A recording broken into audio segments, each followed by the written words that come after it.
시청자 여러분 안녕하십니까? 시청자 여러분, 그동안 압도적 부동의 대선주자 1위 자리를 지켜온 이낙연 의원의 위상이 크게 흔들리고 있습니다. 최근 여론조사에서 이낙연 의원의 하향세가 뚜렷하게 나타나고 이재명 경기지사의 부상이 눈에 띕니다. 출렁이는 민주당 대권 판도와 8.29 전당대회 전망을 윤영걸 전 매경닷컴 대표님과 함께 알아보도록 하겠습니다. 안녕하세요. 네, 윤 대표님. 네. 그동안 리얼미터라든가 갤럽의 여론조사를 보면은 한때 40% 안팎까지 이낙연 그렇죠. 의원의 그렇죠. 지지율이 네. 말하자면 선호도가 높았는데 최근에는 겨우 30%대의 그런 턱걸이, 30% 턱걸이를 지금 하고 있는 그런 상황 아닙니까? 네. 그런데 엊그제 한길 리서치 조사를 보니까 네. 더 심각한 상황이 나왔더라고요. 그렇죠. 예. 윤학연은 28.8%, 예. 이재명은 20%. 네. 그러니까 8.8%포인트밖에 차이가 안 나요. 그러니까 이재명이가 확 치고 올라오고 이낙연은 그냥 주춤해진 거예요. 한 사람은 상승세고 한 사람은 하락세고. 그러니까 이재명 기준으로 하면은 이재명은 골든 크로스로 치고 올라가고 20%가 넘어선 것은 골든 크로스입니다. 예, 이낙연은 데드 크로스, 처박는 쪽으로 가는 거예요. 그러니까 머지않아서 어떻게 될지 장담하기가 어려운 거죠. 저는 그 차이가 이낙연은 저 실내 낚시터에서 낚시하는 사람 같거든요. 맞아요. 실내 낚시터 안전하잖아요. 파도도 없고 고기 다 풀어놨고 그것도 안 잡히면 옆에 가서 사오면 돼요. 노량진 가서 사오면 돼요. 이재명은 저 산에 멧돼지 잡는데 엽총 갖고 멧돼지랑 승부하고 있어요. 지금 멧돼지가 달려오고 있거든요. 도끼로 승부하는 것 같아요. 한 발 쏴서 명중하면은 멧돼지 잡는 거고 아니면 이재명이 아마 멧돼지한테 밟혀 죽을 거예요. 지금 재판이 얼마 안 남았잖아요. 정치생명 끝날 수도 있어요. 그러니까 이재명은 어떻게 보면 좀 치열하게 지금 싸우고 있고 이낙연은 좀 너무 안정적인 데 그친다. 그러니까 국민들이 볼 때는 이낙연의 말에 좀 감동이 없는 거 아니냐. 너무 일이 고수. 그러니까 둥글둥글한 얘기만 하잖아요. 지금 부동산에 대해서 얘기하면은 뭐 개선이 시급하다고 본다. 하나만 하는 얘기. 뭐 검찰 그 추미애랑 싸우는 거 보면은 양쪽 다 자제가 필요하다. 맨날 뻔한 얘기, 공자 말씀만 하잖아요. 그러니까 감동이 없는 거죠. 그래서 저는 이낙연은 음식으로 말하면은 지리. 이재명은 매운탕. 이 차이가 있는데 저는 앞으로 어떻게 될지 물론 뭐 이재명은 현장 가서 승부 건다는 이미지도 있고 한데 이재명은 좀 불안하긴 하죠. 포퓰리스트라 너무 좀 바람 잡는 이런 점도 좀 있지 않느냐. 그래서 국가가 잘못하면은 선동적인 이미지가 좀 있다 이런 생각도 좀 듭니다. 이낙연 의원이 어제 TV조선에 인터뷰를 할 때 보니까 추미애 윤석열 싸움에 대해서 장관의 지시가 합법적이라면은 정당하다면은 그걸 수용해야 한다. 그 하나만 한 소리 아니에요. 지금 정당하지 않다는 거, 불법적이고 부당하다는 게 검사장들 회의에서 일치된 의견 아닙니까? 그 검사장들이라는 우리나라 최고 수장들이고 법률 전문가들 아닙니까? 자기도 서울법대 나온 사람 아니에요. 분명하게 얘기해야지. 얘기를 해야지. 어느 예스 노가 아니고 중간. 지옥으로 가는 길은 선의로 포장되어 있고 제일 나쁜 놈이 중간이라는 거예요. 한쪽을 들어야지. 제가 보기에는 이낙연 너무 안정지향적으로 가는 거 아니냐. 그러다 보니까 색깔이 없고 기자 출신의 또 한계죠. 자기가 얘기할 거를 남 얘기하듯이 해요. 기자라는 게 자기가 한 거에 없지 않습니까? 남이 한 것을 취재해갖고 쓰는 말하자면 제3자 입장에 늘 서왔기 때문에 어떻게 보면은 유체이탈 화법이 많습니다. 그러니까 나는 이렇게 생각한다 이렇게 얘기해야 되는데 남들이 그러대요. 충청도 가면은 바가지 쓴 사람이 그래요. 야, 수박을 2만 원짜리 충청도 가서 샀는데 서울 와서 보니까 10,000원 밖에 안 된다는 거예요. 10,000원 바가지 썼잖아요. 그럼 충청도 가서 항의를 하면은 충청도 상인이 그런데요. 내가 언제 2만 원이라고 그랬냐고. 남들이 2만 원 주대요? 그랬지. 뭐 남들이 주대요? 뭐 이런 얘기. 남들이 한다고. 그러니까 이낙연의 화법은 남들이 이렇답니다거든요. 그러니까 감동이 없는 거죠. 네. 특히 최근에 지금 한두 달 사이에 네. 얼마 전에도 리얼미터에서 이낙연 30.8, 네. 이재명 15.6, 윤석열 10.1. 네. 이 한길 리서치에는 윤석열은 뺐습니다만은 네. 이렇게 나와서 이재명이 지지세가 만만치 않구나 네. 이런 느낌을 주었고 바로 한 달 전 한 6월 8, 9일 조사한 한길 리서치에도 보면은 네. 이낙연 33.3, 이재명 예. 14.5%로 18.8% 차이가 났는데 이번에는 8.8% 자칫하면은 이 오차범위내까지 지금 접근하는 네. 그런 상황으로 네. 치받고 올라왔거든요. 네. 이재명의 그런 특수한 이재명 스타일도 있지만 최근에 코로나든가 뭐 여러 면에서 이재명이가 자기 색깔 이런 거 그렇죠. 확실히 보여준 거 아니야? 분명하게. 기본소득도 그렇고. 그렇죠. 기본소득도 저 경기도 사는데요. 꼭 경기도는 재난기본소득이라고 그래요. 재난소득이라고 하고 재난기본소득. 이번도 또 빨리 네. 2차 주자고 주장했더라고요. 2차 주장하고 또 뭐야? 엊그저께도 당하고 협의할 때 그런 얘기 했잖아요. 부동산 보유세를 올려서 기본소득 나눠주자. 예. 경기도에만 허락해주면은 재산세에 1%? 부동산 1% 해가지고 그걸 경기도민 기본소득 나눠주겠다는데 민주당 의원이 1% 너무 많잖아요. 그러니까 그럼 0.5% 할까요? 거의 엿장수들 엿 나누는 것처럼 하는 거예요. 하지만 지금 기본소득하고 부동산 문제 이슈되는 거는 계속 걸고 넘어지는 어떻게 보면 그 이슈 파이터로서는 국민들한테 좀 평가를 받는 거 아니냐. 생각은 찬성 반대는 있는데 이슈를 물고 늘어지는 기술 이거는 이재명이가 저는 탁월하다고 봅니다. 그런데 이렇게 저도 이재명 스타일을 그렇게 썩 호감을 갖지는 않습니다만은 이렇게 여론을 들어보면은 과거 이 성남시장 할 때도 그렇고 경기지사 할 때도 그렇고 그 지역의 사람들이 이재명이가 일을 잘한다는 거예요. 예. 난 많은 사람들한테 그런 현장을 얘기를, 뛰어다니고. 예. 뭐 직접 뛰어다니고 예. 듣고 그런 거잖아요. 또 아주 추진력이 강하다. 예. 그러니까 탁탁탁 해결해. 코로나가 났을 때 과천에도 막 뛰어와요. 제가 과천 사는데 우리 동네까지 뛰어와서 그때 신천지 때문에 불안할 텐데 뛰어와요. 그리고 교주 검체 조사한다고 그 별장까지 또 이만희 교주 집 별장까지 또 찾아가요. 예, 그건 제가 보기에는 기관 단총 들고 참새 잡으러 가는 거나 똑같죠. 예. 근데 도지사가 오는 거 보고 근데 경기도민이 볼 때는 쟤 뭔가 하는구나. 그래갖고 예.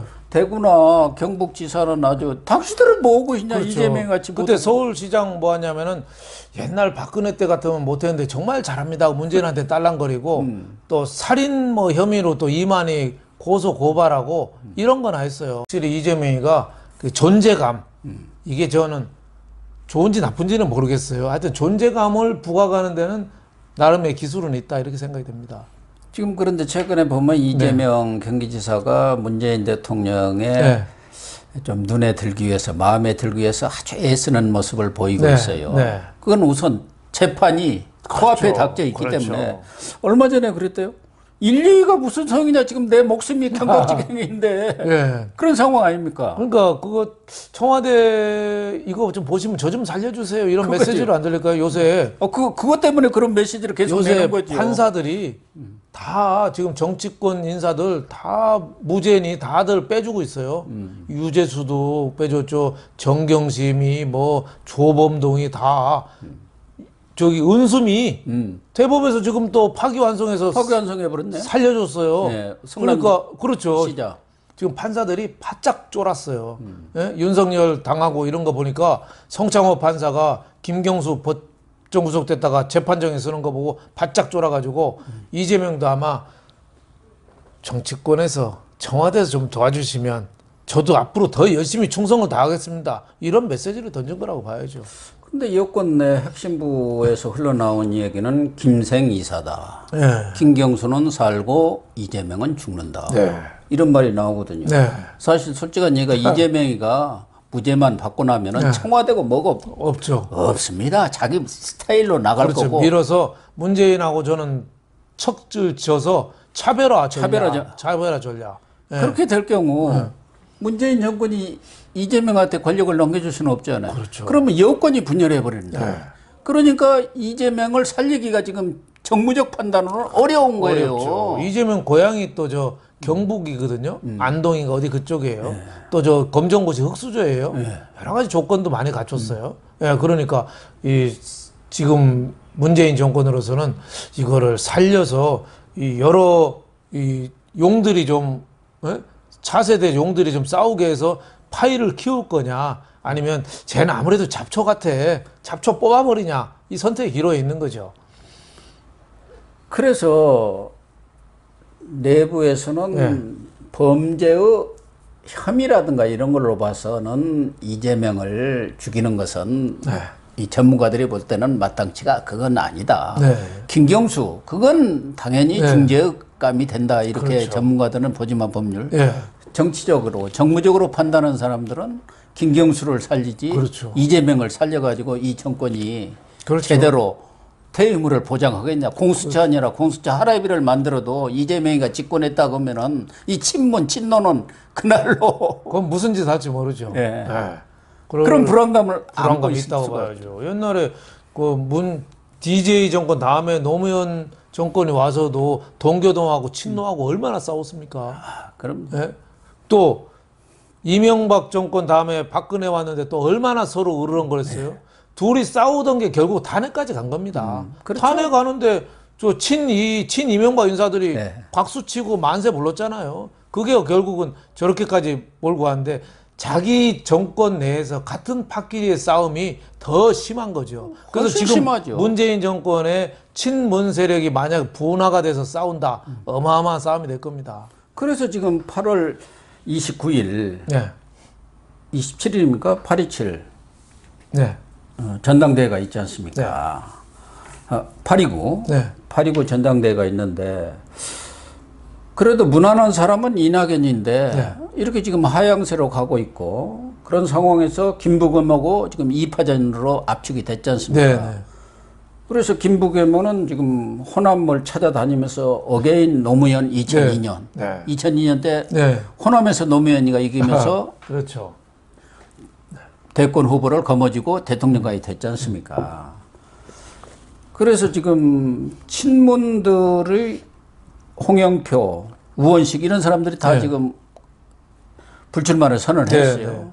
과연 친문이 또 친노표들이 어떻게 방향을 설정할지 놓고 고민을 하는 모양이에요. 지금 싸움이 만만치 않은 것 같아요. 그렇죠. 뭐 아직까지는 뭐 이낙연 쪽이 조금 유리하긴 하겠죠. 그렇겠죠.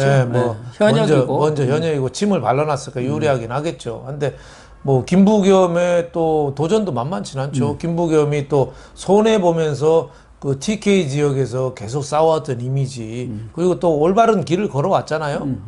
이낙연은 옛날에 반노 반 노무현 쪽에도 섰고 정치적인 행보가 좀 약간 기회주의적이라는 또 비난도 있는데 김부겸은 거기에 대해서는 소신을 좀 지켜왔거든요.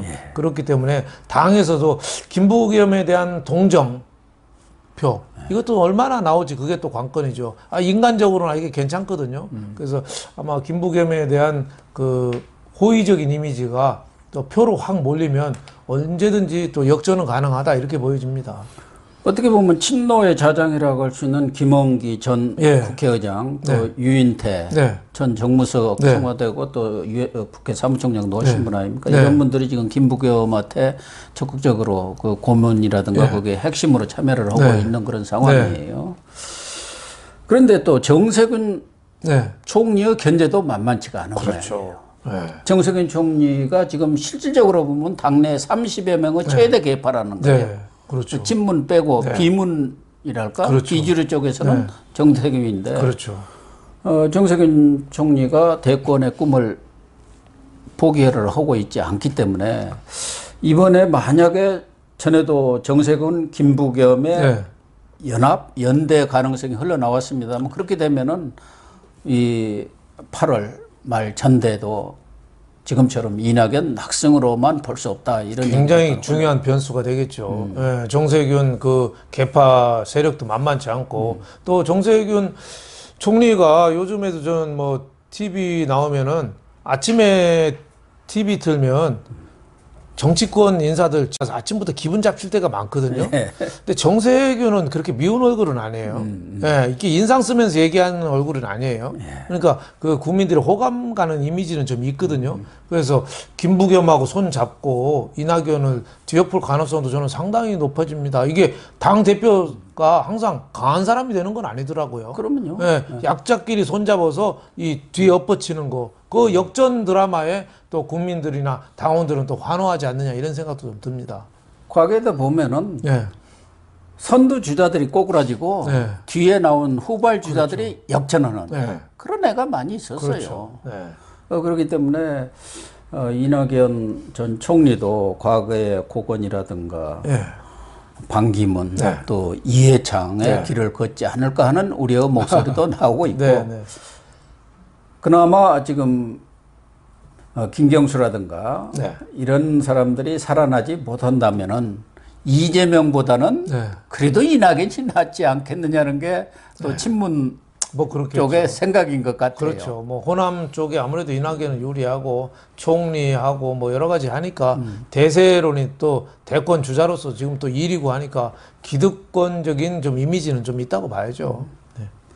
네, 시청자 여러분, 민주당도 이제 전당대회가 있고 문재인 대통령의 임기도 2년이 안 남을 정도로 후반으로 달려가면서 내부에 권력 싸움이 만만치 않게 전개되는 양상입니다. 아직은 물밑에서 싸움이 벌어지게 있기 때문에 밖으로 드러나지는 않지만 조만간 대권 후보들 간의 치열한 경쟁이랄까 권력 투쟁이 우리 국민들의 눈앞에 펼쳐질 가능성이 높지 않나 이렇게 보여집니다. 시청해 주셔서 감사합니다.